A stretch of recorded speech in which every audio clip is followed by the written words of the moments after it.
Moltes gràcies. Voldria agrair primer al comitè organitzador que ens permeti el Servei de Psiquiatria de l'Hospital de la Vall d'Hebron, que estem molt ben representats avui aquí, que ens permeti estar aquí en aquesta importantíssima jornada. És a dir, importantíssimes perquè veient aquesta sala plena de gom a gom, realment et dones compte que els problemes de l'aprenentatge, els problemes dels nostres infants i joves amb problemes escolars és realment un dels temes més principals en aquests moments.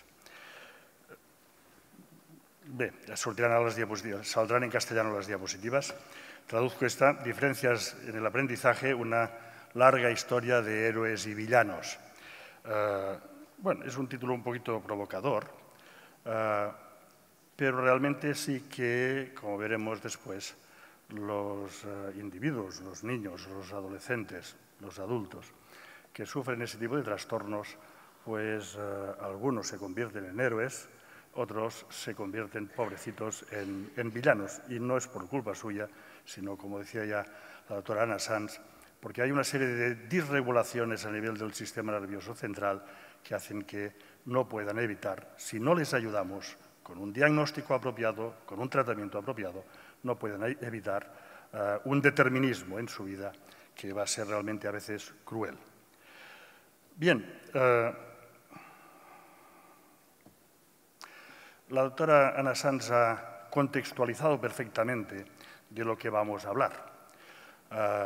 Vamos a hablar sobre todo de trastornos del aprendizaje, muy centrados en la dislexia, en trastornos de lectura y también un poquito en el TDAH. Pero yo voy a ir un poquito más atrás. Les voy a decir de lo que no vamos a hablar. Y dirán, pero ¿por qué vamos diciendo de lo que no vamos a hablar? Pues les voy a decir de lo que no vamos a hablar, porque por desgracia en nuestras escuelas sí se encuentra eso que van a ver ustedes aquí. Sí se encuentran trastornos del aprendizaje por problemática orgánica no detectada. Sí que se encuentra patología orgánica grave, se ven avitaminosis, se ven trastornos genéticos no detectados cuando ya se pueden detectar. Se ve infección vertical por VIH, cuando habría que saber que eso existe, y la mayoría de los centros no lo saben. Existen los pandas por infección estreptocócica. Existen déficits sensoriales no detectados. El niño le dices, tírame la pelota y te la tira, pero quizás no es capaz de captar una serie de registros que le van a impedir directamente el aprendizaje de la lectura, la comprensión exacta de lo que le va a decir el profesor, etc. Por tanto, no vamos a hablar de eso, pero eso se sigue viendo en nuestras escuelas.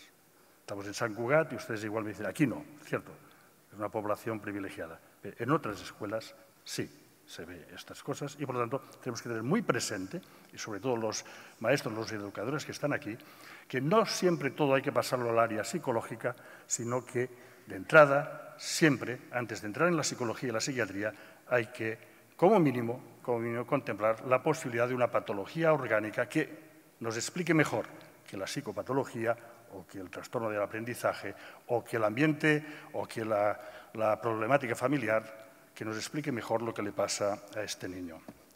Bien, tampoco vamos a hablar de la problemática neuropsiquiátrica mayor. No vamos a hablar de los chicos que tienen un coeficiente intelectual limitado y que, por lo tanto, ya les es difícil aprender.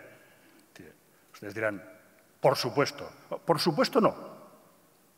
En un estudio que ustedes verán después, que les voy a explicar, seguimos encontrando gente, niños, que están en las escuelas con un coeficiente intelectual bajo, que no pueden seguir y que sufren lo indecible, y también sus familias, porque nadie les ha explicado, que tienen un coeficiente intelectual limitado. En nuestras escuelas no se hace, por desgracia, una valoración del cociente intelectual de forma habitual. Si ustedes me dicen que en Sant Cugat eso no pasa, me lo creo, pero en otras escuelas sí que pasa. Trastorno mental grave. Es más fácilmente detectable, pero recuerden que hay niños con esa gran diatriba que hay actualmente sobre si existe el trastorno bipolar en la infancia o no.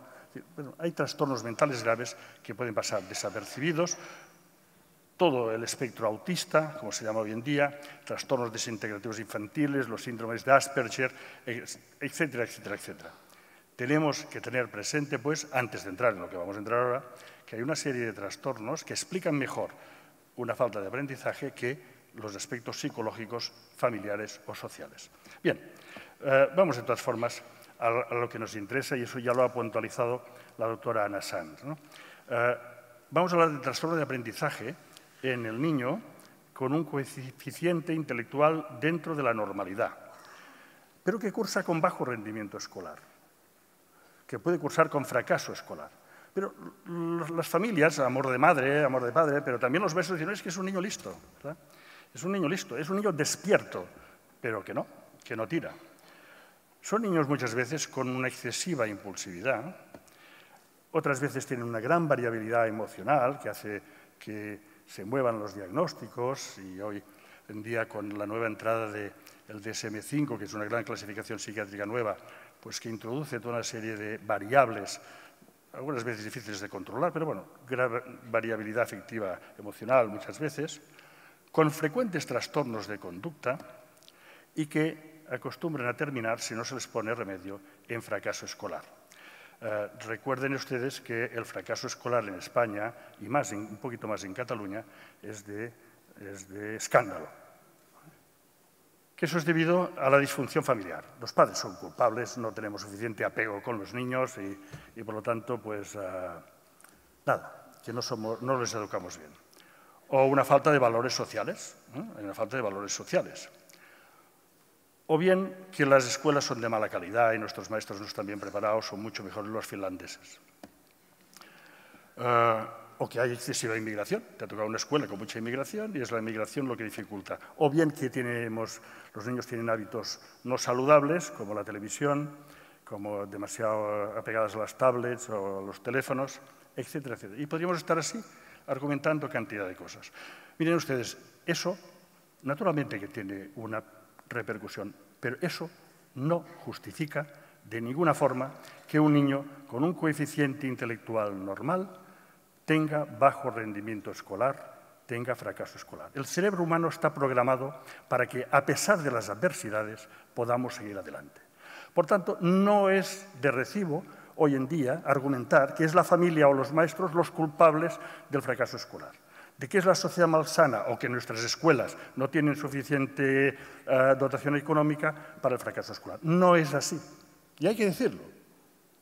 Yo, naturalmente, no voy a defender ahora lo que pasa con la crisis, pero tampoco vamos a buscar culpables porque entonces nos equivocamos todos. Bueno, ¿dónde están pues, el origen de los problemas? Lo haya explicado la doctora Anna Sanz, para antes decir, forman parte de las mismas escuelas neurocientíficas, las escuelas más psicologizadas, psiquiatrizadas dentro del campo de las neurociencias, pues sí, formamos parte de las nuevas escuelas, pero yo creo que son las escuelas que permiten avances serios hoy en día en esta materia tan preocupante. El fracaso escolar, pues, es debido mayoritariamente a trastornos neuropsicopatológicos que algunos considerarían menores. Antes hemos dicho los mayores, el autismo, etc. Ya los hemos dejado estar. Trastornos psicopatológicos que, por desgracia y vulgarmente, se consideran menores. Ha dicho ya la doctora Anna Sanz, trastornos del aprendizaje, ya ha puesto el número más alto. Seguramente, podemos llegar hasta el 15%, lo que pasa es que nosotros lo hemos desglosado un poquito más. El trastorno por déficit de atención e hiperactividad, eso no es un 2, naturalmente, es un 7, no sé por dónde ha salido el 2. Los trastornos de conducta, trastornos del sueño que se encuentran en los niños, sobre todo en los adolescentes, y no porque salgan a la 1 de la madrugada después de cenar para irse a la discoteca, no es por eso. Es porque hay una disincronía del sueño típica en adolescentes que afecta entre un 2 y un 5% de la población, que hace que, aunque se vaya a dormir a las 9, no duerman bien y que, por lo tanto, necesiten horas de sueño diferentes, ritmos de sueño diferentes, o que les pongan las matemáticas a las 12 del mediodía y no a las 9 de la mañana, que pongan gimnasia a las 9 de la mañana para despertar el organismo. Fatiga crónica, que es una patología que aún dudamos si está en los mayores, también está en los niños, y hay muchos artículos, mucha publicación diciendo que los niños sufren de fatigas crónicas. Y es muy fácil decir a un niño desmelenado en el sofá, ponte de pie, mal educado, ponte derecho. ¿Cómo es posible que siempre estés así? Bueno, podría ser que fuera un poquito mal educado o que las costumbres actuales de la juventud hicieran que se recostara mal en el sofá. Pero mucho cuidado, porque si lo hace de una forma sistemática y tiene fracaso escolar, miremos que no tenga un cuadro de fatiga crónica que sí que existe en la población infanto-juvenil. Bien, Todos esos trastornos, que son trastornos neuropsicopatológicos, tienen la desgracia de que todos abocan a un final no feliz. Y el final no feliz es el consumo de cannabis. La mayoría de esos trastornos son factores de vulnerabilidad para el consumo de cannabis. Y ustedes saben que hoy en día el consumo de cannabis es un problema gravísimo que tenemos en nuestra sociedad. Y mucho más en las sociedades del sur de Europa y mucho más pues, en Cataluña. Consumos de cannabis como final feliz. Es decir, los consumos de cannabis que hacían los hippies hace 30 años, pues, bueno, también eran preocupantes. Pero es que hoy en día nuestros jóvenes lo que fuman es cannabis de dentro casa, cultivado entre casa, que igual alguno de ustedes lo riega cada mañana, encantado de tener una plantita tan bonita dentro de casa. No se rían porque miren ustedes sus plantas que van a encontrarse sorpresas. Es una plantita muy bonita. La planta de la calle, la planta de fuera, la planta exterior, mide 2-3 metros, tanto la ves. Estas no, son plantitas muy bonitas que tienen un gran problema, y es que son entre 10 y 20 veces más potentes que la que se fumaban los Beatles. Claro, cuando un adolescente se fuma 1 o 2 porros, o como le llamen en estos momentos, se está fumando 10, 20 que fumaban los hippies de los años 70. Ya nos preocupaban los hippies de los años 70, porque muchos de ellos han hecho una evolución tórpida, tórpida quiere decir no han estudiado, no han trabajado, se han dedicado al esoterismo, a la cosa fantasiosa. Ya nos preocupaban ellos, fíjense lo que nos pueden preocupar nuestros adolescentes en estos momentos, que se fuman unas sustancias que además tienen la peculiaridad, 21 días después de haberse fumado un porro, se rastrea en sangre aún y en orina esta sustancia. Lo cual quiere decir que si fumas 2-3 veces, 2-3 porros los fines de semana y dices, no, yo entre semana no fumo nada, da igual.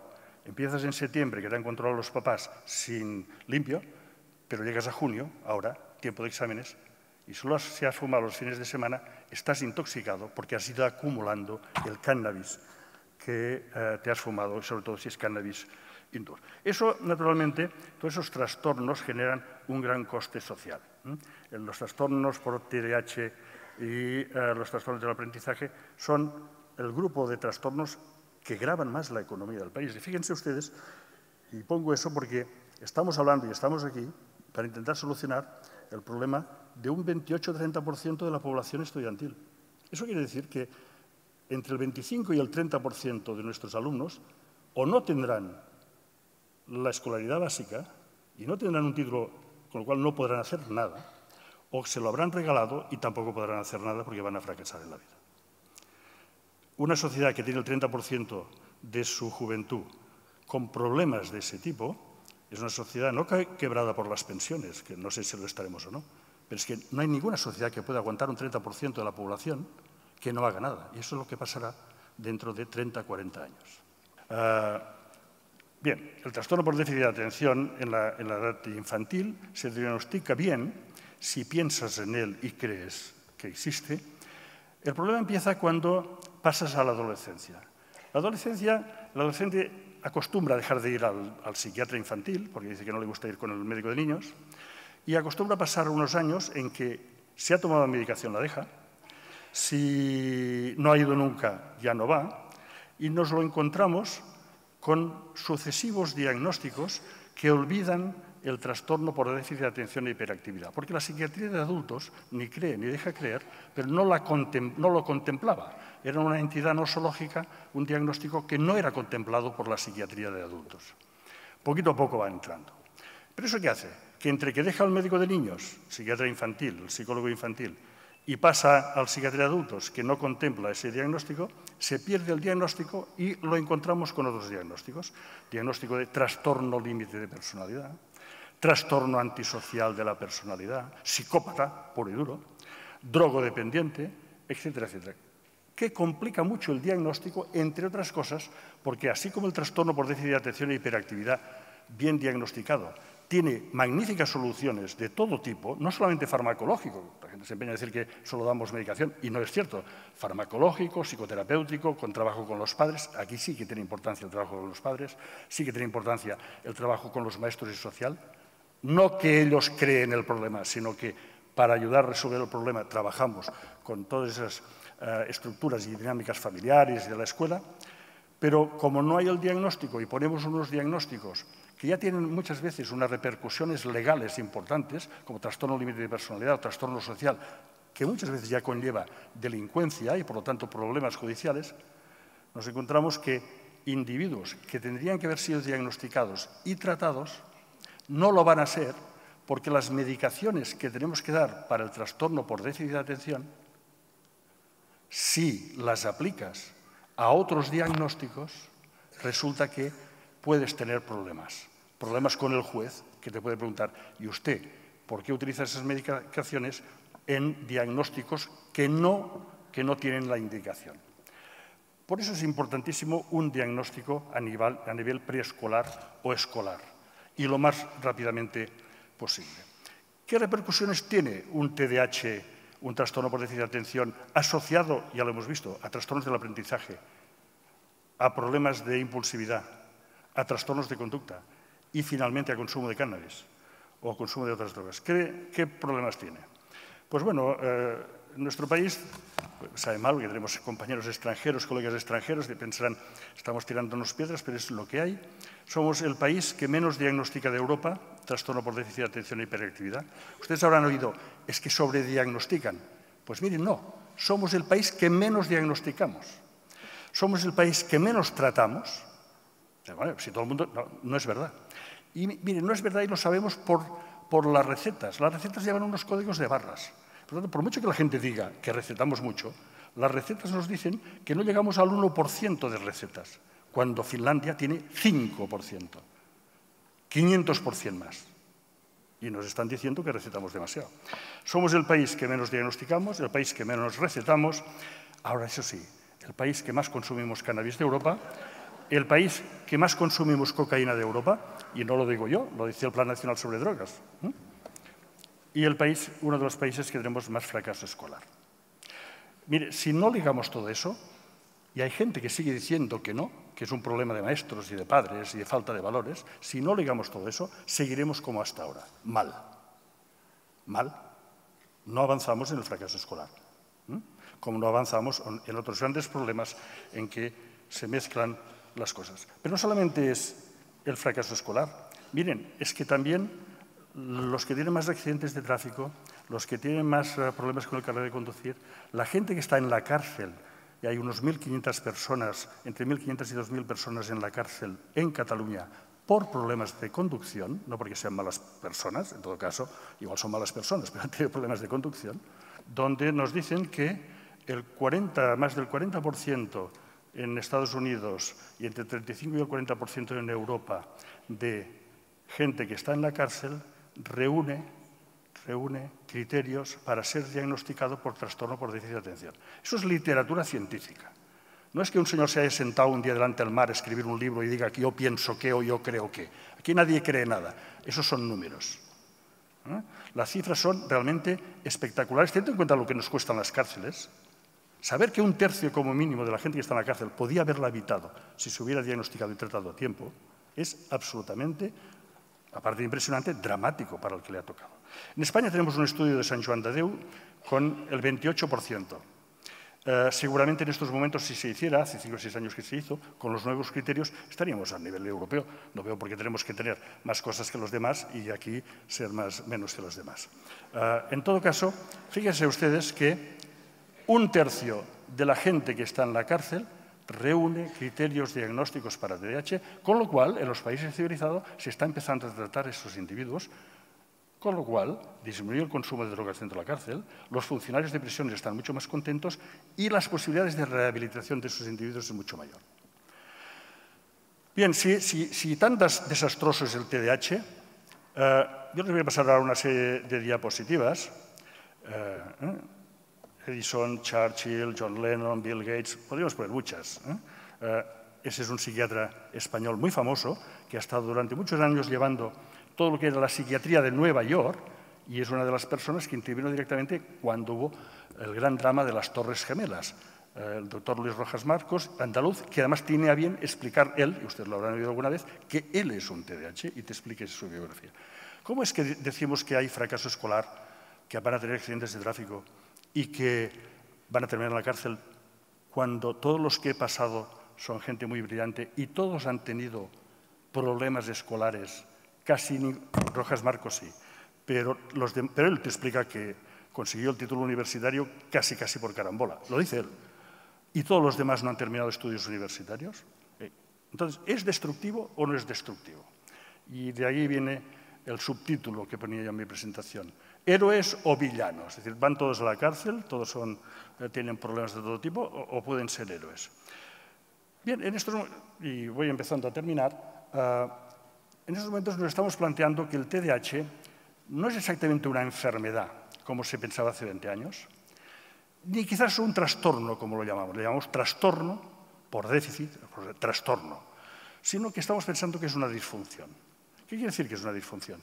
Pues que es una disfunción quiere decir que molesta en un momento determinado, en el siglo XXI, aquí en Sant Cugat, en Barcelona, en Cataluña, en Europa, en el primer mundo, molesta, pero seguramente fue una patología que ayudó en la evolución humana, porque un TDAH impulsivo, pero brillante, con un nivel intelectual alto, que la mayoría lo tienen, seguramente era capaz, en la prehistoria, de conseguir más carne que otro y de defender a la familia mejor de los enemigos. Si aquí, tal como estamos, pues, si empezaran a bombardear, yo les aseguro que preferiría tener un TDAH que me cogiera de la mano, porque yo quedaría asustado y no me movería, y me caería la bomba encima. Preferiría tener un TDAH que me sacara afuera. El problema del TDAH es que en el siglo XXI lo que se valora no es la espada Carlomagno, que era capaz, sin saber leer, de conquistar el Sacro Imperio Romano-Germánico, o los conquistadores españoles que conquistaban las Américas, que no eran TLPs, sino que eran TDAHs, porque eran capaces de construir. O los héroes de las guerras. El problema es que en el siglo XXI, en paz y sin guerra, lo que se valora es el rendimiento escolar. Y estos pobres niños no tienen la posibilidad de un buen rendimiento escolar. Si volviéramos y nos convirtiéramos en Irak, por desgracia para ellos, seguramente volverían a sobresalir. Pero en el siglo XXI es muy difícil, es realmente muy difícil. Entonces, ¿qué es lo que hace, y termino ya, qué es lo que hace que unos individuos TDAHs sean tan brillantes que pueden llegar a ser multimillonarios y otros vayan a la cárcel? Un factor es el cociente intelectual. Cuanto mayor es el cociente intelectual en esos individuos, mejor posibilidad tienen de defenderse y de tirar adelante. La impulsividad, con una inteligencia clara y natural, te puede permitir... Igual te arruinas, montas 20 negocios y te arruinas 21 veces, pero a 22 igual llegas, cosa que no hacemos los normales. Esa impulsividad, esa búsqueda del riesgo, ser mal asalariados, pero muy buenos autónomos, es algo que hay que potenciar en estos niños. El problema es cuando, junto a una inteligencia normal o privilegiada, aparecen los trastornos de conducta. Los trastornos de conducta es lo que llevan a esos TDAHs, esa sopa de letras que tenemos aquí, es lo que llevan a esos TDAHs a la cárcel. Es lo que llevan a esos TDAHs a los problemas sistemáticos, a los cambios de pareja continuos, a los accidentes de tráfico, a los embarazos no deseados y al final, como una forma de automedicación, a buscar refugio en el cannabis que lo da. No fuman cannabis porque sean viciosos, sino que se encuentran mejor con el cannabis. Lo que pasa es que se complica después todo el proceso. Con el cannabis, peor rendimiento escolar, peor atención, pero ellos se encuentran mejor. Y eso hay que tenerlo muy claro. No se puede acusar a la gente de ser vicioso o mal educado o amoral por consumir sustancias. Las sustancias habitualmente proporcionan un bienestar al individuo que los toma, pero no por vicio, sino porque repara toda una serie de procesos psicológicos o psicoorgánicos que están desestructurados. Lo que se paga después es problemático, naturalmente, pero esos individuos consumen cannabis porque se encuentran mejor.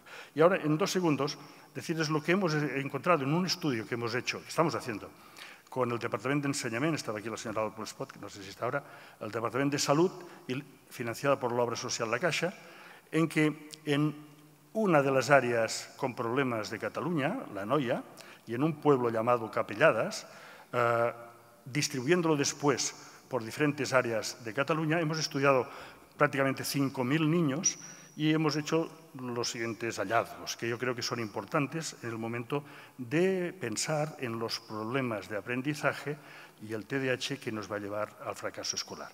Voy a leer solamente las conclusiones, porque el estudio es largo y complejo. Las conclusiones son las siguientes. Ya lo ha dicho la doctora Ana Sanz y yo mismo también. Una alta comorbilidad, presentación simultánea de trastornos psicopatológicos y trastornos del aprendizaje. De tal forma que cuando uno tiene un trastorno del aprendizaje, una dislexia, una calculia, puede ser que sea puro y que solo sea eso, pero tenemos la obligación de pensar si hay algo detrás. Algo muy atrás podría ser un trastorno orgánico, como hemos dicho. Menos atrás, una patología psiquiátrica grave. Pero si, aunque no esté ello, tenemos la obligación de pensar que no exista un TDAH, una conducta desafiante, algo que nos explique mejor que el puro disfuncionalismo léxico en estos individuos. Alta comorbilidad. La presencia de trastorno por déficit de atención es uno de los principales factores de vulnerabilidad para los trastornos de aprendizaje. Cuando uno tiene un trastorno por déficit de atención, casi siempre tiene un trastorno de aprendizaje asociado. La presencia de un TDAH te pone al niño siempre, de un TDAH o un trastorno de aprendizaje, te pone el niño siempre en la parte baja de su aula, independientemente si es una escuela de ricos o es una escuela de pobres, da igual. Siempre el niño con esos problemas, sea la escuela que esté, tanto si es concertada, pura, privada o pública, siempre estará en la parte baja de su aula, lo cual quiere decir que sufrirá. La presencia de TDAH es un factor de riesgo, junto con el trastorno de aprendizaje, de no alcanzar las competencias. Presentar un TDAH o un trastorno de aprendizaje incrementa 4,5 veces, casi 5 veces más, la probabilidad de no aprobar, que no te den el título de la EGB. Para apreciar bien esos trastornos, hay que trabajar en las escuelas. Por lo tanto, son los maestros primero, no es que vamos a cargarles a ellos ahora la obligación de hacer diagnósticos, pero son ellos los que lo tienen que detectar. Y lo mejor sería que se hiciera el diagnóstico también en las escuelas, que es lo que nosotros hacemos. No hacemos venir a los pacientes a Vallebrón, sino que nosotros, desde Vallebrón, psiquiatras, psicólogos, logopedas, maestros, se desplazan a esas escuelas, con lo cual captas mucho mejor lo que te dice el maestro y lo captas in situ y ves lo que hace el niño y lo que hacen los restos de compañeros respecto a ese niño que de los 7 a los 10 añitos, 12 añitos, será líder de su clase y a partir de los 12, 13 añitos empezará a descender escalones porque la gente se dará cuenta de que no lee, no escribe bien y que no va a aprobar y va a empezar a ser marginado. La triste vida de un niño de ese tipo que durante unos años es líder y después el mismo grupo que lo ha ensalzado lo va, de alguna forma, masacrando hasta llegar a humillarlo algunas veces, que es terrible. El fracaso escolar, fíjense, se correlaciona en la adolescencia con posteriores consumos de cannabis, lo hemos dicho, conducción de riesgo, accidentes de tráfico, embarazos indeseados, agresividad, violencia y pertenencia a bandas urbanas. Pertenencia a bandas urbanas. Hay que tenerlo muy presente. Por lo tanto, lo que hay que hacer es una detección precoz. Lo importante es detectarlo cuanto antes mejor. Es mucho mejor detectarlo en los 7, 8, 9 añitos que 13, 14, 15 y naturalmente 18, 20, 22, o si no se ha detectado. La detección precoz es muy importante. ¿Por qué? Porque los trastornos de conducta que decíamos que llevaban a estos niños, habitualmente con buena potencia desde un punto de vista de cociente intelectual, buena inteligencia, al desastre, los trastornos de conducta aparecen con los TDAH no tratados. Antes se pensaba que el trastorno de conducta formaba parte intrínseca de la enfermedad. Hoy en día ya no pensamos eso. El trastorno de conducta, el que plante cara al profesor, al que se le tenga que llevar siempre al director del colegio, al que cuestione a los padres, al que pega al niño de al lado, no es que él sea malo de solemnidad o que el TDAH le obligue a hacer eso, no. Son conductas compensatorias que él hace para activarse si no le hemos dado medicación, si no le hemos hecho psicoterapia, conductas compensatorias que él hace para encontrarse mejor. Por lo tanto, cuanto antes le tratemos, menos hará esas conductas. Y si menos hace esas conductas, menos probabilidades tiene de tener una vida desastrosa. Y termino ya con esa última diapositiva, pero es que es importantísima. Es el resumen de todo. ¿Por qué somos diferentes de los finlandeses? ¿Porque los padres son menos acogedores, como dicen algunos? Por favor, no quiero decir nada contra los padres finlandeses, pero somos 1000 veces más acogedores aquí. ¿Nuestros maestros son muy malos? Que no es verdad. Sencillamente es que no es verdad. No es verdad. El porcentaje de psicopatología es igual entre nosotros y el resto de países del primer mundo. Por lo tanto, estamos bien. ¿Por qué consumimos más cannabis? ¿Por qué tenemos más fracaso escolar? ¿Por qué tenemos más cocaína? Pues miren ustedes, aquí tenemos la explicación. En Cataluña solamente están diagnosticados entre un 5 y un 40%. En las escuelas de más rico, 40%. Sí, aquí sí que hay una proporción. Es decir, los ricos, por decirlo de alguna forma caricaturesca, detectan más y se lo creen más y llevan antes a las consultas privadas. Y en las escuelas menos desfavorecidas se diagnostica muy poco o prácticamente no se diagnostica. Por tanto, las diferencias que tenemos con el norte de Europa son diferencias de no apreciar, valorar, diagnosticar esta serie de trastornos neuropsicológicos y tratarlos a tiempo. Muchas gracias.